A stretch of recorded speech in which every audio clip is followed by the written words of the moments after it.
ओम नमः शिवाय। हरे कृष्णा, राधे राधे। स्वागत है आपका एक बार फिर से मेरे चैनल द रिलीजियस लाइफ में। भोलेनाथ की कृपा आप पर और आपके परिवार पर हमेशा बनी रहे। दोस्तों, आज के वीडियो में आप सुनेंगे शिव पुराण के 11वें अध्याय की कथा, जिसमें ब्रह्मलोक, विष्णुलोक और शिवलोक का पूरा वृत्तांत का वर्णन किया गया है। तो वीडियो शुरू करने से पहले आपसे अनुरोध है कि अगर अभी तक आपने चैनल को सब्सक्राइब नहीं किया है, पहली बार चैनल पर आए हैं, तो कृपया चैनल को सब्सक्राइब कर लें। आज का वीडियो अच्छा लगे तो लाइक भी ज़रूर करें और ज़्यादा से ज़्यादा वीडियो को शेयर भी करें। तो चलिए अब हम शुरू करते हैं शिव पुराण की कथा। श्री ब्रह्मा जी से यह कथा सुनकर श्री नारद जी अत्यंत प्रसन्न हुए। उनको नमस्कार करके विनय पूर्वक कहा कि प्रभु, अब आप मुझे ब्रह्मलोक, विष्णुलोक और शिवलोक का वृतांत सुनाइए। ब्रह्मा जी कहने लगे, हे नारद, मेरे लोक का नाम सत्यलोक है, जिसकी लंबाई 16 करोड़ योजन है।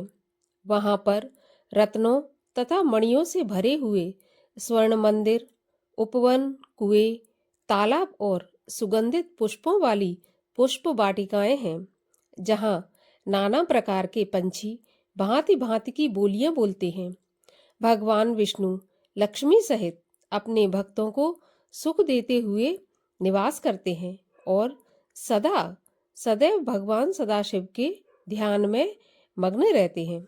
हे नारद, अब मैं उस लोक का वर्णन करता हूँ जो स्वर्ग से भी ऊपर और चिंताओं से भी मुक्त है। उसको स्वामी कार्तिक लोक कहते हैं। उसका वर्ग 64 योजन है। शोक, मोह तथा माया से रहित है। वहाँ प्रत्येक स्थान पर आनंद ही आनंद है। वहाँ पर लोगों के घर रत्नों से भरे पड़े हैं।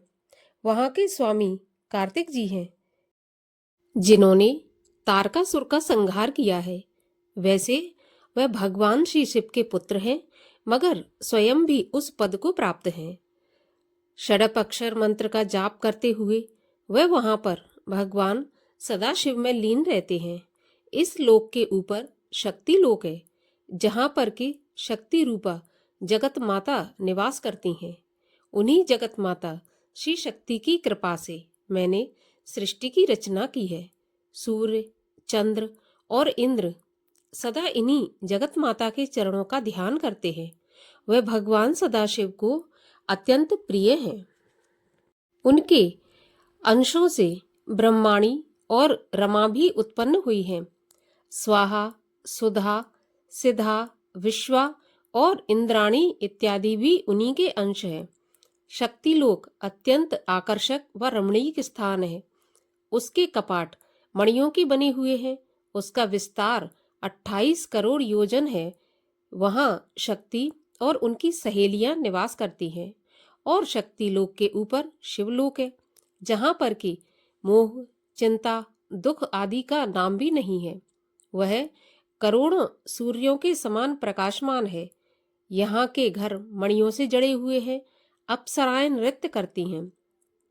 भगवान शिव के निवास स्थान के निकट उनके भक्तों के भी निवास स्थान है, जहां पर के उनके 50,000 सेवक निवास करते हैं। वहां भी पृथ्वी रत्नमयी है। उसका विस्तार 200 करोड़ योजन है। मध्य में एक बड़ा चिंताहरण मंदिर बना हुआ है, जिसको देखकर मनुष्य के मन में अपने आप भक्ति उत्पन्न होती है। वहां पर करोड़ों सूर्य एक साथ ही प्रकाशमान होते हैं। वहां की दीवारें हीरों से बनी हुई हैं। खंबे तथा किवाड़ भी मणियों के बने हुए हैं। उस मंदिर के भीतर एक दिव्य विमान पर भगवान श्री सदाशिव विराजमान है, जिसके स्वरूप को मैं और भगवान श्री विष्णु भी नहीं जान सके।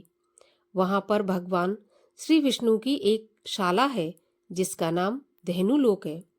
उसके स्वामी आनंद कंद भगवान श्री कृष्णचंद्र जी महाराज हैं और राधिका रानी हैं, जो हर समय भगवान श्री कृष्णचंद्र की पूजा किया करती हैं। ब्रह्मा जी से यह कथा सुनकर नारद जी ने नमस्कार करके विनय पूर्वक कहा, ब्रह्मा जी, आपने सबसे ऊपर शिवलोक का वर्णन किया है, तो यहाँ पर प्रश्न उठता है कि संसार में तो वह प्रसिद्ध है कि भगवान श्री शिव का स्थान कैलाश है और शिवलोक को जाने वाला उस कैलाश पर्वत पर जाता है। अब मैं आपसे यह जानना चाहता हूँ कि जिन भगवान सदाशिव का आपने वर्णन किया है, क्या वह वही कैलाशवासी सदाशिव है या कोई दूसरे हैं? नारद जी की ऐसी बात सुनकर ब्रह्मा जी प्रसन्न होकर उनकी प्रशंसा करने लगे। कहने लगे, नारद, मैं तुमसे प्रसन्न हूँ क्योंकि तुम सब कुछ जानते हुए भी संसार के कल्याण के लिए इस प्रकार का प्रश्न कर रहे हो। सज्जन पुरुषों का यही काम है। अतएव मैं तुमको अब वही कथा सुनाता हूँ, तो ध्यान पूर्वक सुनो। भगवान श्री सदाशिव पर ब्रह्मा सगुण रूप महेश्वर, जिससे भगवती शक्ति जानकर उनकी अर्धांगिनी बनी और जिन्होंने उसकी सहायता से सृष्टि की रचना की, उनके स्थान काशी, आनंदवन, ब्रह्मवन इत्यादि हैं। तुम्हें याद होगा कि जब मैंने भगवान श्री सदाशिव से सहायता की प्रार्थना करते हुए अवतार धारण करने के लिए कहा था, तब उन्होंने मुझसे वचन दिया था कि समय आने पर ऐसा ही होगा। इसके बाद वह अंतर्ध्यान हो गए और यथा समय उन्होंने अपना वचन पूरा भी किया। मेरे मनोरथ पूर्ण करने के लिए वह कैलाश पर्वत पर आए और कठिन साधना में लग गए। वही कथा मैं अब तुमको सुनाता हूँ। कपिलपुरी में यज्ञदत्त नाम का एक ब्राह्मण रहता था। यज्ञदत्त विद्या में पारंगत था।